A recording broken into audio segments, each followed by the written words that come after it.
bonjour tout le monde. Bonjour Marc. Salut Stéphane. Comment ça va? Ça va bien, ça va bien. Oui. Merci d'être là. Merci d'être là. On est là aujourd'hui pour parler et présenter le guide d'évaluation à distance. Tu as participé à la production de ce guide-là de façon intensive. Pas mal. On commencerait par expliquer là, qu'est-ce que l'évaluation à distance. Écoute Stéphane, c'est sûr que j'étais pas tout seul dans cette équipe-là. Il a fallu qu'on établisse une définition commune. Parce que ce qu'on voulait pas un peu, c'est que ça soit juste, c'est pas dans l'école. Il y avait quelque chose de plus complexe à ça. La première chose, c'est une évaluation qui est formelle, qui tient compte du programme d'études, de l'approche par compétence. Donc, on veut évaluer une compétence à distance. Et là, le à distance, le sens qu'on voulait lui donner, c'était dans un environnement qui est non contrôlé. Parce qu'à distance, ça pourrait être dans l'entreprise, l'enseignant se déplace. C'est pas pour nous à distance, tu es encore sous le contrôle d'un enseignant, tu as changé de lieu physique, mais ça demeure une évaluation devant un prof. Par contre, si là, un peu comme on fait en reconnaissance d'acquis, la personne est à l'extérieur, l'enseignant il est pas là, il se fait une captation, est-ce que ça pourrait être de la distance? Selon nous, oui.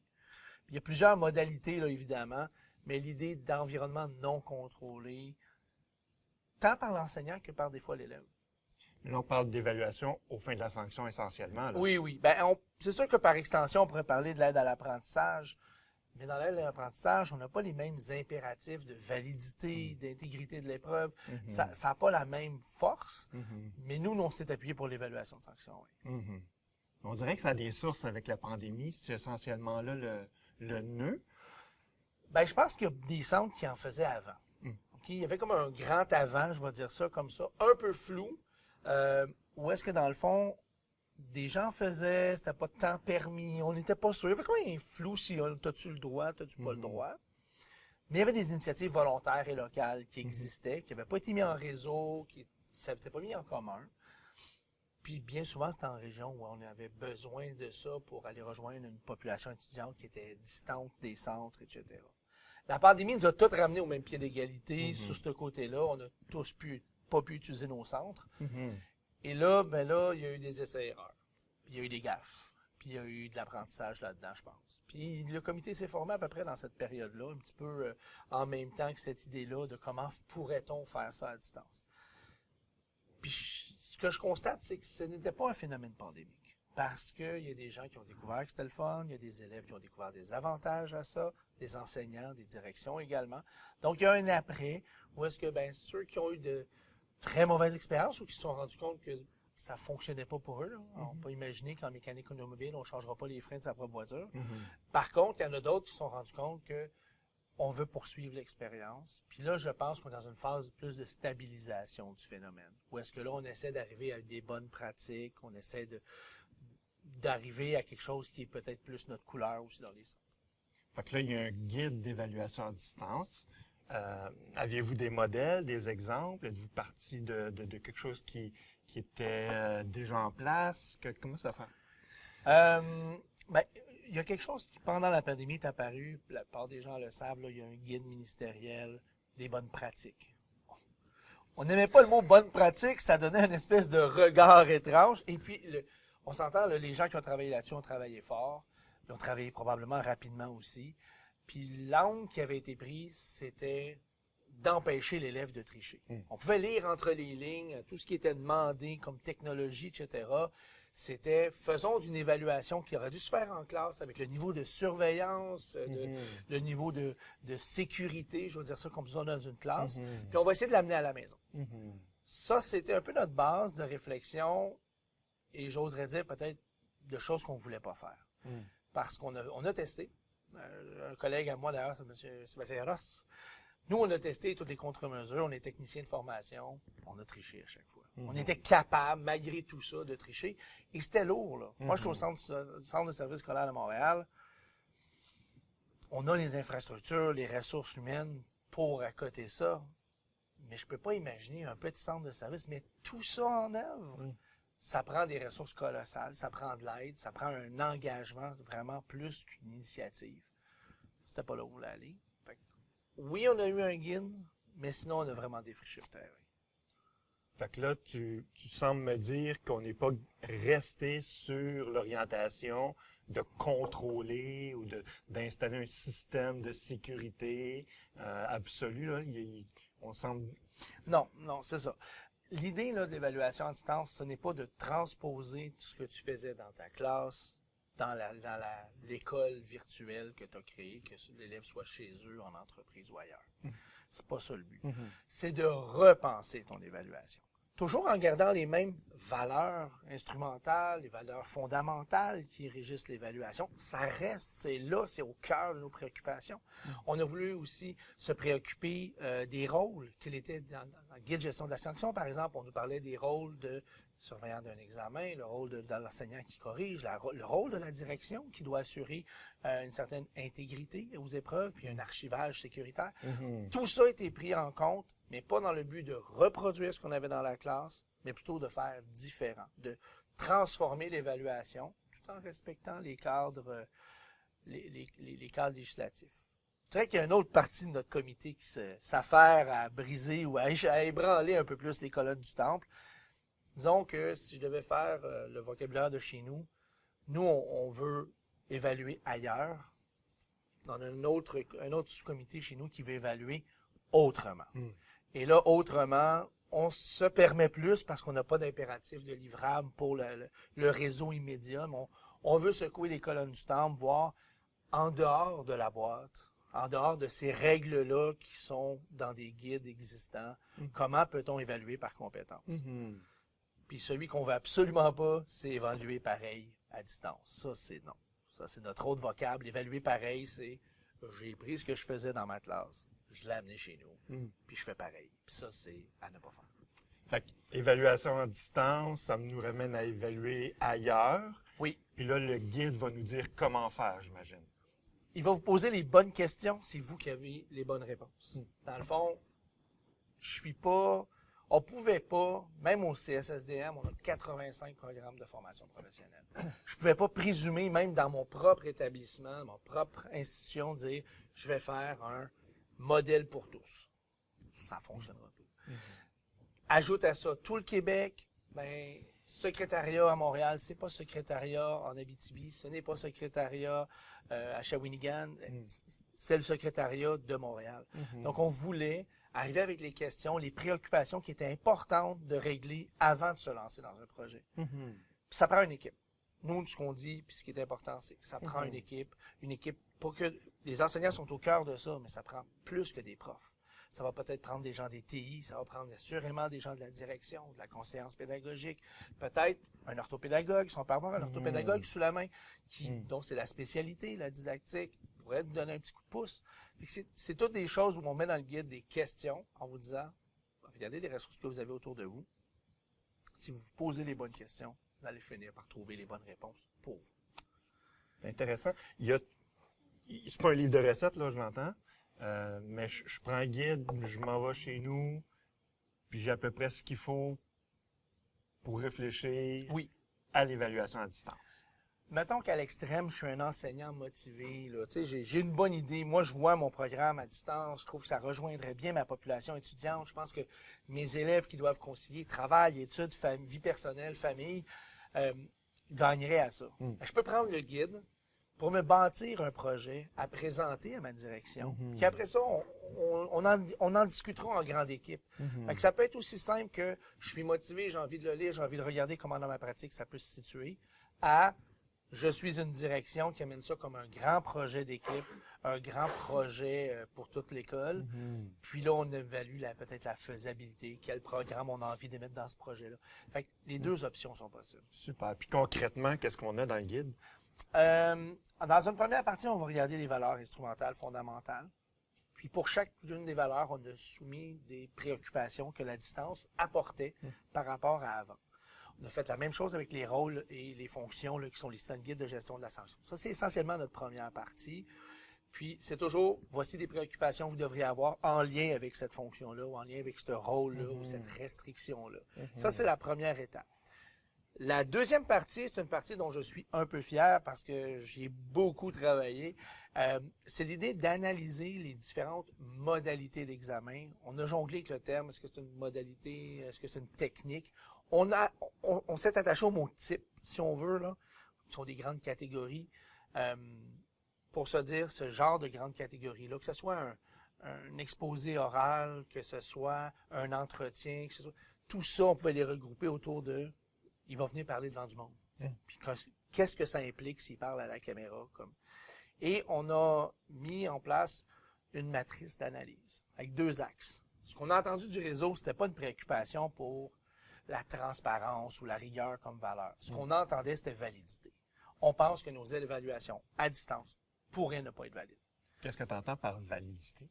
Bien, est-ce que je suis en train de vraiment évaluer la compétence de mon élève? Si je suis une mère monoparentale à la maison, l'évaluation se fait de 6h à 9h de soir, puis c'est en même temps que les enfants, il y a la routine du dodo, le conjoint, il est peut-être pas là parce que, bon, puis elle doit gérer ça et faire son examen. Tu n'es pas en train d'évaluer sa compétence. Tu es en train d'évaluer la capacité de la personne à gérer sa vie en même temps qu'elle manifeste sa compétence. Du même côté, on va y aller du côté plus sombre de la force. Je suis un tricheur, j'ai caché des notes, je me suis trouvé des manières d'obtenir, par exemple, de l'aide extérieure ou d'amener du matériel non permis à l'évaluation. Encore une fois, est-ce que je suis en train d'évaluer la compétence de l'élève ou sa capacité à me cacher des choses? Puis on voulait pas aller dans l'extrême non plus par rapport à la validité. Je veux dire, déjà dans la classe, si je décide de me tatouer réponse ses avant-bras, c'est que ça changera pas que je sois à distance ou en classe. Là. La tricherie possible, elle existait dans la classe. Il faut pas penser parce que maintenant c'est à distance qu'il faut laver plus blanc que blanc. Fait que la validité, c'était ça pour nous. Est-ce que j'évalue la compétence? Puis est-ce que ce que j'observe, c'est vraiment la manifestation de la compétence dans les conditions que j'ai mis en place pour l'évaluer? Le deuxième axe qu'on a mis, c'est à quel point c'est facile de tricher ou de briser ces conditions-là. Donc, on a mis l'axe facilité à tricher. C'est un vocable qui rejoint tout le monde, je pense. Mais voir à ça, l'enseignant a mis des conditions d'évaluation. À quel point c'est facile pour un élève d'y déroger et donc d'affecter potentiellement la validité. Fait un axe, quel est l'impact d'une telle tricherie, l'impact sur la validité? Un autre axe, où est-ce qu'on va voir plutôt à quel point c'est facile de tricher. Et tu peux avoir un plus que l'autre? Je te fais 2 exemples. Tu as déjà fait des épreuves de connaissances pratiques, papier, crayon, choix multiple. Oui, dans mon ancien temps, oui.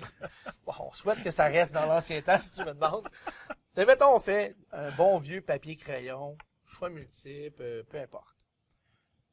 Techniquement, si je connais les lettres à encercler, il y a 0 validité. Donc, l'impact d'une telle tricherie anéantit l'évaluation. Il n'y a aucune valeur à ça. Là. Je suis pas en train d'évaluer ta compétence, je suis en train d'évaluer ta capacité à retenir des lettres et lesquelles sont les bonnes.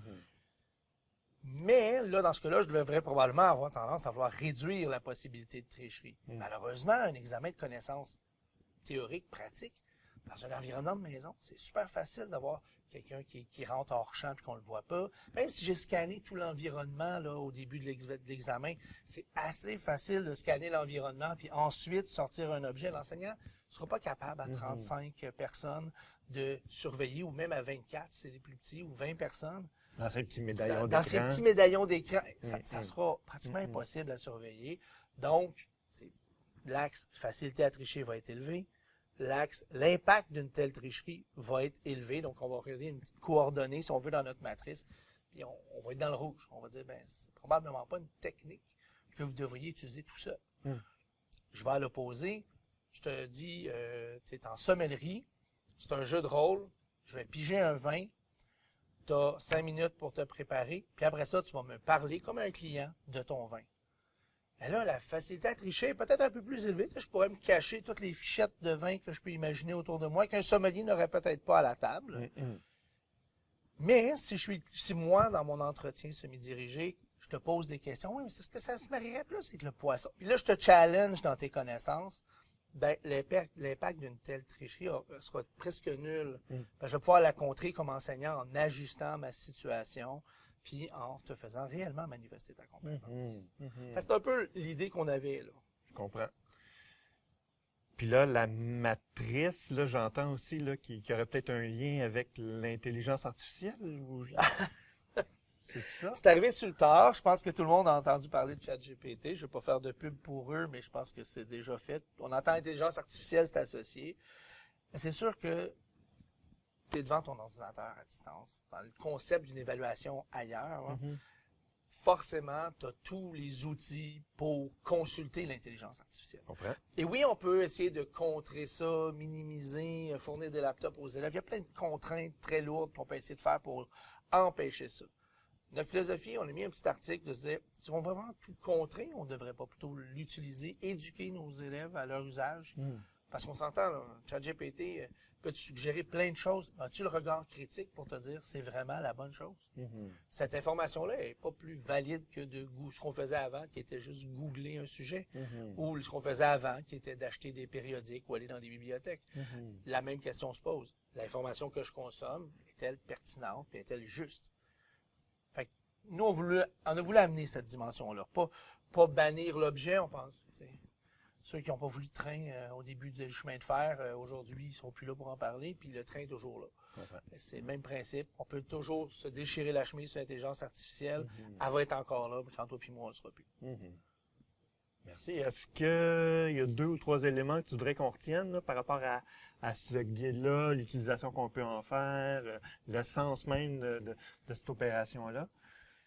La première chose que j'aimerais qu'on retienne, c'est qu'on n'a pas la prétention de dire au réseau, aux enseignants, aux directions, nous avons la vérité, écoutez-nous. On veut vraiment vous dire, on a réfléchi pendant presque 1 an, on était plusieurs dans le comité, tu en as fait partie, plusieurs collègues, il y a des collègues qui sont plus avec nous aujourd'hui, qui étaient là au début, je les en remercie. On était plein de cerveaux de partout au Québec. C'était pas un Montréal, c'était pas l'Estrie, on avait des gens d'un peu partout au Québec, puis on a réfléchi en nos réalités. Puis on est arrivé avec des questions, des préoccupations qu'on avait, puis on les a mis dans le guide. La deuxième chose à retenir, c'est qu'on ne transpose pas nos examens, on les repense. De prendre ce que tu faisais dans ta classe, puis de faire une espèce de photocopie numérique, une numérisation de tes épreuves pour les rendre disponibles dans Teams, dans Zoom ou peu importe ton outil de conférence, c'est pas ça le but. Puis le guide, clairement, ne s'en va pas là-dedans et ne s'en va pas non plus dans l'idée de contraindre la tricherie en ajoutant des contraintes technologiques qui, pour nous, probablement dans certains cas, pour des élèves moins, familiers que le numérique, ben, ça ajoute des difficultés juste supplémentaires, puis encore une fois, du bruit dans l'évaluation. Fait que je dirais que ça, puis je vous dirais que l'idée du guide, c'est un premier pas. J'espère qu'il va être évolutif, j'espère que les gens qui vont le consulter vont critiquer le guide, vont nous dire qu'on s'est trompé par endroit, vont nous dire qu'on aurait pu faire différemment. J'espère qu'ultimement, on va évaluer autrement, plutôt qu'ailleurs. Parce qu'il est peut-être temps qu'on le repense. Préoccupation vis-à-vis de l'évaluation à distance, outils d'analyse des catégories d'épreuves, une tendance vers adapter ces façons, jumeler les façons pour contraindre un peu là, la facilité de tricher et ou les problèmes de validité. Essentiellement, c'est ça. Oui. Super. Quitte à ouvrir un grand chantier comme d'évaluer à distance, là, le pas de plus, c'est de juste repenser nos évaluations. À partir du moment où tu as pensé à toute la techno, puis toute la gestion de classe, puis tout ce que ça implique, en dehors de l'évaluation d'être à distance, là, c'est quoi le petit pas de plus pour se dire, ce qui était un examen papier-crayon, là, ben peut-être que cette connaissance pratique-là pourrait être différent. Peut-être un entretien, peut-être une entrevue, est-ce qu'il peut être un exposé oral, est-ce qu'il peut être un projet? Et ça, on en propose, on en liste des techniques, sans aller dans le détail, mais on met nos références bibliographiques pour qu'un enseignant dise « Hey, j'ai envie de faire ça, je sais pas comment. » Ben oui, il y a un nom, il y a une page, il y a un titre, il y a de livre, là, ou quelque chose. On a mis de quoi pour que les gens puissent être curieux. Merci, Marc. Merci à toi. Plaisir.